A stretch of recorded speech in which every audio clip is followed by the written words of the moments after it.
मेरे बुजुर्गों, साथियों, नौजवानों, ये बहुत महत्वपूर्ण इलेक्शन है। हमेशा हर इलेक्शन में आप लोग वोट डालते आए हैं, लेकिन ये उन सारे चुनावों से अलग चुनाव है। आप कहोगे अलग चुनाव कैसे है? वैसे ही वोट पड़ रहे हैं जैसे पहले वोट पड़ते थे, लेकिन ये वोट इस बात के लिए पड़ रहे हैं कि आगे कभी वोट पड़ेगा कि नहीं पड़ेगा, आगे चुनाव होते रहेंगे या नहीं होते रहेंगे, या फिर इस देश में जैसे अंग्रेजों की तानाशाही थी वैसी तानाशाही तो नहीं आ जाएगी। आप कहोगे भाई तानाशाही ऐसे कैसे आ जाएगी चलते चुनाव में?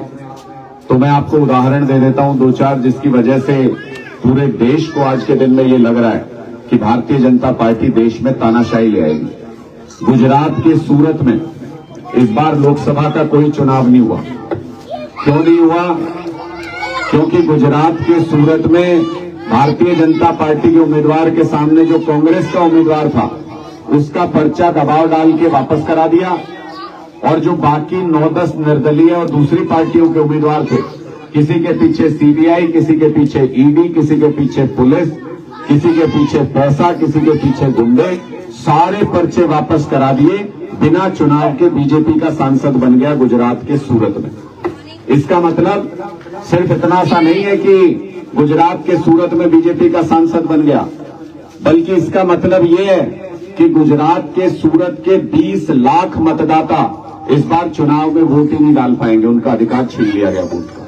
पर उनके वोट डाले बिना कोई सांसद बन गया तो उनका तो अधिकार छिन गया। एक जगह होता तो भी समझ में आता। मध्य प्रदेश के इंदौर में भी बिल्कुल ऐसा ही हुआ। बीजेपी के उम्मीदवार के सामने कांग्रेस के उम्मीदवार का पर्चा वापस करा दिया, निर्दलीय और दूसरी पार्टी के उम्मीदवारों पर दबाव डाल के सबका पर्चा कैंसिल कर दिया या वापस करा लिया। एक निर्दलीय उम्मीदवार वहां पे डीसी ऑफिस गया, बोला जी मैं तो आपके पास आया भी नहीं, मेरा पर्चा कैसे वापस हो गया? तो उसको ये कहा गया कि भाई अदालत में चला जाए, यहां से तो पर्चा तेरा कैंसिल हो चुका, कुछ नहीं हो सकता। इसका मतलब वहां से भी बीजेपी का सांसद बन गया। 20 लाख वोटर इंदौर के वोट ही नहीं कर पाएंगे इस बार। ये तो ट्रेलर है। अगर बीजेपी कामयाब हो जाती इस चुनाव में तो अगली बार से 200-300 सांसद ऐसे ही बन जाते, छोड़ देते हर जगह पुलिस, सीबीआई, ईडी। क्या बिगड़ रहा था इनका? जो सामने खड़ा होता उसका पर्चा कैंसिल करा देते। लेकिन लोगों को ये बात समझ में आ गई कि बीजेपी संविधान के साथ खिलवाड़ कर रही है, इसलिए पूरे देश में लोग 4 फेज की वोटिंग हो गई, 4 राउंड की वोटिंग हो गई। 4 राउंड की वोटिंग के बाद चारों राउंड की वोटिंग में बीजेपी बुरी तरह से हार रही है पूरे देश के अंदर।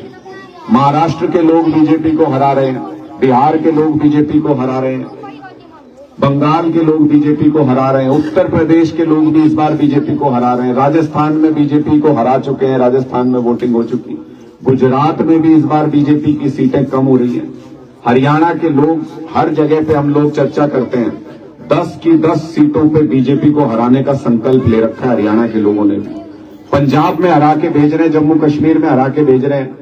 ये कहते थे 400 पार, मैंने तो लगा 40 के लाले पड़ रहे हैं, 40 भी ना हुआ कभी। लोगों का ऐसा मूड हो गया है, सिर्फ इसलिए कि जो मतदान का अधिकार आपको इतनी ताकत देता है कि आप बड़े से बड़े नेता को बना भी सकते हो और गिरा भी सकते हो। मतलब सारी ताकत आपके हाथ में थी आज तक। उस ताकत को जब इन्होंने छीनने की कोशिश की तो लोगों को ये बात समझ में आ गई, भाई हमारी तो लोकतंत्री ताकत है, ये चला गया तो हमारे पास क्या रहेगा। तो लोगों ने इनको ही गिराना शुरू कर दिया कि पहले तुम हटो, हम बाद में देख लेंगे किसको चुनना है और किसको नहीं चुनना है। तो लोकतंत्र बचाने की ये लड़ाई है इस बार। इसलिए आप सब लोगों से निवेदन है कि इस बार आर पार की वोटिंग होनी है, ज्यादा कंफ्यूजन नहीं है। 5, 6, 10 उम्मीदवारों के बीच में आपको चुनना पड़े ऐसा नहीं है। इंडिया गठबंधन बनने के बाद ये आर पार की लड़ाई हो गई है। अंधभक्त बीजेपी को वोट करेंगे। अंधभक्त मतलब सवेरे उठे तो मोदी दिखे, चश्मे लाके मोदी दिखे, तार के भी मोदी दिखे, ऐसे आदमी नाम का है अंधभक्त। उसको कुछ नहीं दिखता, अपने घर के बराबर में भी क्या हो रहा है वो भी नहीं नजर आता। तो ऐसे अंधभक्त तो बीजेपी को वोट करेंगे, लेकिन सारे देशभक्त इस बार मिलके इंडिया गठबंधन को वोट करेंगे। ये बात तय है, लोगों की समझ में आई है, इसलिए आर पार का चुनाव है।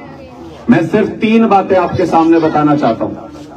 जब आप वोट डालने के लिए जाओ, बच्चे जुड़ सा बोले दूसरा कान पकड़ लिया उसका, भाई हो जाएंगे। जो इस बार जब आप वोट डालने के लिए जाओ तो सिर्फ 3 बातें दिमाग में रखना। हमारे अन्नदाता का जो अपमान भारतीय जनता पार्टी ने किया, भूलना मत उसको। जो हमारे पेट में रोटी देता है, जो अनाज उगाता है, बंजर जमीन हो, कैसा भी मौसम हो, हर हालत में हमको अनाज उगा के देता है, उस अन्नदाता के पैर धोके भी पी लो तो भी जीवन में पुण्य शायद आप पूरा नहीं कमा पाओगे, तो भी कोई कर्ज रह जाएगा उस अन्नदाता का। ऐसे अन्नदाता के ऊपर बीजेपी की सरकार ने गोलियां चलाई, लाठियां चलाई, बोरियों में भर भर के पीटा, सड़कों पे घसीटा, कीले गाड़ भी दिल्ली नहीं जाने दिया उनको। तो वो अपमान अपना याद रखना। अन्नदाता का जो अपमान इस सरकार ने किया वो बर्दाश्त नहीं किया जा सकता। कहते हैं दिल्ली नहीं जा सकते, क्यों नहीं जा सकते भाई? दिल्ली क्या है? दिल्ली में इनके घर हैं, जो आप सांसद चुन के भेजते हो, जो मंत्री बनाते हो, जो प्रधानमंत्री बनाते हो, उनके घर हैं दिल्ली में। इसलिए ये जब आप इनके घर जाना चाहते थे तो इन्होंने आपका लाठियों से, डंडों से, गोलियों से स्वागत किया। अब ये आपके घर आएंगे वोट मांगने के लिए। हमारे धर्म ग्रंथ ये कहते हैं, शठे शाठ्यम समाचरेत, जो जैसा है उसके साथ वैसा ही व्यवहार करो। जब हम इनके घर गए, इन्होंने हमारा अपमान किया, जब ये हमारे घर वोट मांगने के लिए आएंगे तो इनका भी सम्मान नहीं हो सकता किसी भी हालत।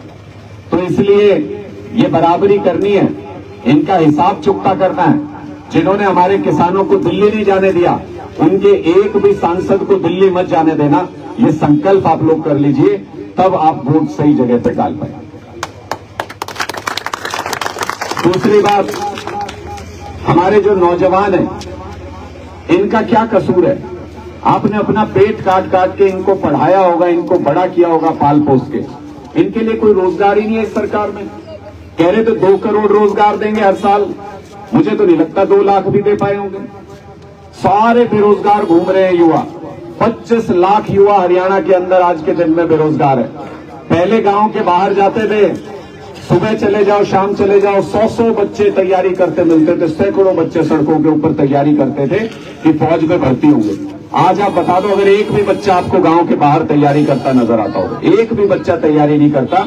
वो सारी सड़कें वीरान हो गई, वो सारी सड़कें सूनी हो गई, जहां पे हमारे बच्चे तैयारी करते थे कि अगर वक्त पड़ेगा तो देश के लिए जान दे दूंगा। अरे हरियाणा में तो माएं बचपन से ये सिखाती है बच्चों को कि बेटा बड़ा होके फौज में जाना, और समय पड़े तो सीने पे गोली खाना, अगर पीठ पे गोली लग गई तो परिवार का अपमान हो जाएगा।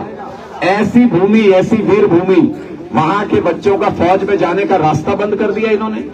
कहते 4 साल में रिटायर कर देंगे। 4 साल में मतलब 17 साल की उम्र में बच्चा फौज में जाएगा, 21 में रिटायर कर देंगे। बाप हो सकता है नौकरी कर रहा हो, बच्चे को रिटायर कर देंगे। हमारे बच्चों को भरी जवानी में जो सरकार रिटायर करना चाहती है, उनको राजनीति से रिटायर कर देना इस चुनाव के अंदर। तीसरी बात, हमारी बहन बेटी की तरफ कोई नजर उठा के भी देखे तो खून खौलता है, हम किसी भी हद तक जा सकते हैं। मैं आपसे पूछना चाहता हूं, हमारी पहलवान बहनों ने, हरियाणा की बेटियों ने अपने मान सम्मान की रक्षा के लिए जंतर मंतर पे जब वो बैठी धरना देने के लिए, ये बीजेपी वालों ने उनके सम्मान के ऊपर हाथ डालने की कोशिश की, बुरी नजर डाली हमारी बहनों के ऊपर। जब वो अपने मान सम्मान की रक्षा के लिए जंतर मंतर पे बैठी तो इस सरकार ने पुलिस के जूतों के नीचे रौंदा, हमारी बहनों को सड़कों के ऊपर घसीटा। क्या भूल सकते हो उस पल को? क्या वो बात भूल सकते हो जो हमारी बहन बेटियों के साथ इस सरकार ने किया? तो जब वोट डालने के लिए जाओ तो इस बात को याद रखना कि हमारी बहन बेटियों का इन्होंने जो अपमान किया था, और ठेंगा दिखा रहे हैं ऊपर से, कह रहे हरियाणा वालों तुमसे जो होता हो कर लो। जिस सांसद ने वो अपमान किया था, बीजेपी के जिस नेता ने वो अपमान किया, उसके बेटे को टिकट दे दी भारतीय जनता पार्टी ने। इस चुनाव में भी टिकट दे दी, इतना कुछ होने के बाद भी। इसका मतलब ये कह रहे हैं भाई तुमसे जो होता हो कर लो, हमने तो जो करना था कर लिया। तो हमारी बहन बेटियों के मान सम्मान के साथ जो खिलवाड़ करेगा, हम भी चुप नहीं बैठेंगे, उसको सत्ता से उखाड़ फेंकेंगे। इस बात प्रण ले लीजिए। ये 3 बातें अगर आप याद करके जाओगे तो गलत जगह पे उंगली जा ही नहीं सकती। मशीन के ऊपर सही जगह बटन अपने आप दबेगा। किसी से कुछ पूछने की, किसी से कुछ कहने की जरूरत नहीं आपको। ये 3 बातें याद कर लेना। अगर कोई ईमान का पक्का आदमी होगा, अगर किसी के अंदर थोड़ा भी स्वाभिमान होगा, तो उंगली गलत जगह पे जा ही नहीं सकती। किसी भी हालत में सही जगह पे उंगली जाएगी। कुरुक्षेत्र लोकसभा में इंडिया गठबंधन का जो निशान है वो झाड़ू का निशान है। कोई कांग्रेसी हो तो भी झाड़ू पे वोट देना है, कोई आम आदमी पार्टी वाला हो तो भी झाड़ू पे वोट देना है। कांग्रेस के कार्यकर्ताओं को इतना जरूर कहना चाहता हूं, आप लोग कुरुक्षेत्र लोकसभा पे जितनी हमारी मदद कर रहे हो उससे 100 गुना ज्यादा मदद हर लोकसभा में आम आदमी पार्टी का कार्यकर्ता आपके लिए करेगा, निश्चिंत रहना।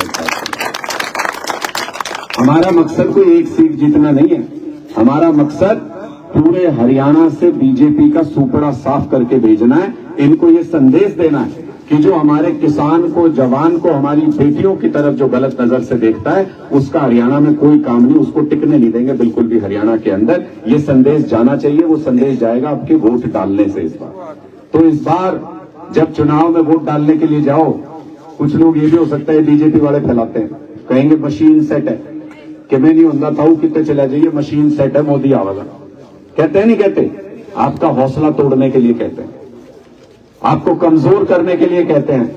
हमने इनकी मशीनों का इलाज पंजाब में भी किया था, हमने इनकी मशीनों का इलाज दिल्ली में भी किया था, हमको इनकी मशीनों का इलाज करना आता है। और वो फार्मूला आज आपको भी बता के जा रहा हूं। क्या फार्मूला है? 2-4-5% की ये हेरफेर कर सकते हैं मशीनों के अंदर, अगर चाहेंगे भी तो 2-4-5% की हेरफेर कर लेंगे। मशीन के ऊपर इतना बटन दबा देना झाड़ू का कि मशीन में चिल्ला चिल्ला के ये कहने लगे कि मेरे बस की नहीं कमल, मैं तेरी मदद नहीं कर पाऊंगा इसका। जब जनमत एक तरफा मतदान करता है तो मशीन भी कुछ नहीं कर सकती, किसी का कोई बस नहीं चलता। लोकतंत्र में जनता भगवान है, और जब भगवान तय कर ले कि कोई काम करना है तो उसको कोई नजरअंदाज नहीं कर सकता।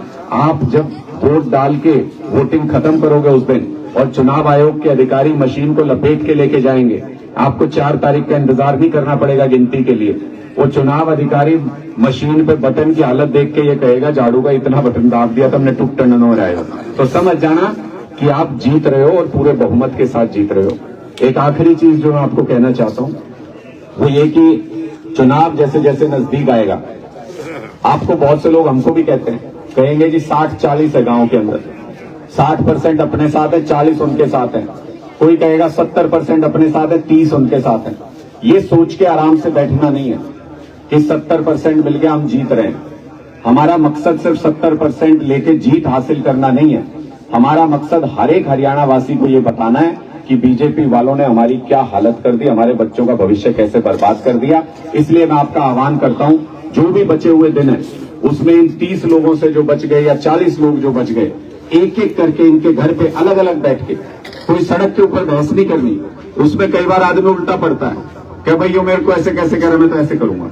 अकेले अकेले जिसकी जिससे बनती है उससे अकेले में बैठ के उसके घर में उससे ये जरूर पूछना कि क्या सोच के वोट दे रहे हो। कोई बीजेपी का वोट मांगने आया भी है तुम्हारे पास? तुम बिना मांगे अपना वोट क्यों बर्बाद कर रहे हो?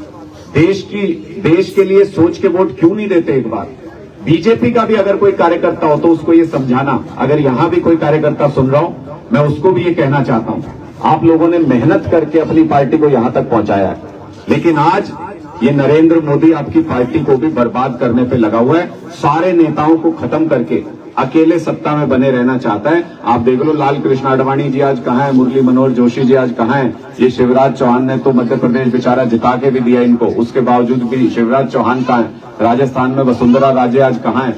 तो इन्होंने धीरे धीरे सारे अपनी पार्टी के नेताओं को भी खत्म कर दिया।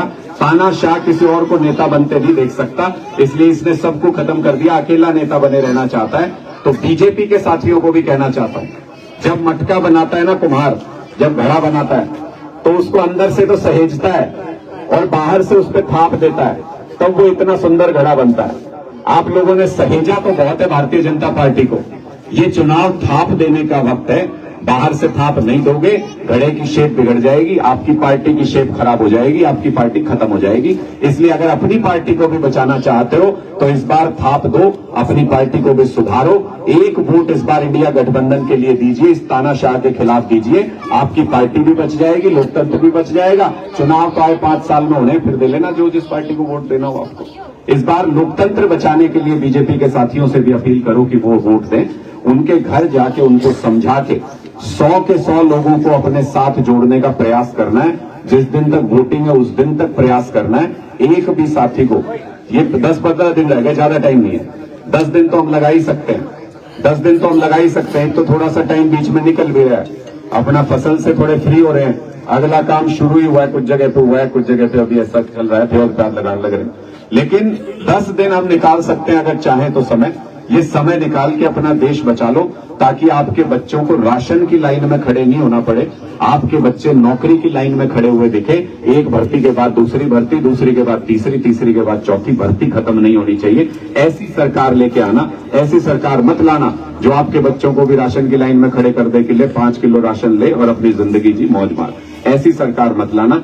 अग्निवीर योजना जिसने हमारे बच्चों से फौज का हक छीन लिया, फौज में जाने बंद हो गए, हमारे बच्चे विदेशों की तरफ भाग रहे हैं अपनी जमीनें बेच बेच के, उस अग्निवीर योजना को इंडिया गठबंधन की सरकार आते ही खत्म करेंगे, रेगुलर भर्ती शुरू करेंगे सेना के अंदर। ये आपसी सहमति सारी पार्टियों के अंदर बन चुकी है। ये मैं आपको बता के जाना चाहता हूं। अपने बेटों को, युवाओं को, सबको ये भी बताना कि फौज में दोबारा वैसी ही भर्ती होना चाहते हो जैसे पहले होना चाहते थे, तो इस बार इंडिया गठबंधन को वोट देना, झाड़ू के निशान पे बटन दबाना। बहुत बहुत आभार आप सभी का।